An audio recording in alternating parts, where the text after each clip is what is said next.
موجده جمالزاده څوک ده او څه یې کړي؟ سلام، وخت په خیر. د نورو معلوماتو لپاره زموږ چینل سبسکرایب کړئ. موجده جمالزاده چې مشهوره افغان کاناډایي سندرغاړې ده، په کابل کې له څو کلن هنري فعالیت وروسته له دغه ښاره خوابدې تللې. موجده جمالزاده یوازینۍ افغانه سندرغاړې ده چې د امریکا په سپینه ماڼۍ کې یې ولسمشر اوباما ته سندرې ویلي دي او د هغه په لاس یې د ښه هنري فعالیت جایزه ترلاسه کړې.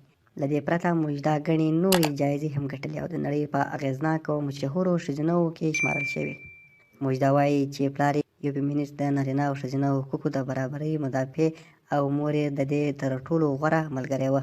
موجده خپله مور د موسیقي هڅونکې هم یادوي او وایي که د مور هڅونې یې نه وای، اوس به سندرغاړې نه بلکې وکیله به وه. موجده پر سندرو ویلو سربېره د کابل په یوه خصوصي ټلویزیون کې هنري او ټولنیزه خپرونه هم مخته وړې او فلمي لوبغاړې هم وه. نږدې همداشان یوه مشهوره موډله ده چې ځینې نړیوالو رسنیو او د موډلینګ له شرکتونو سره کار کوي.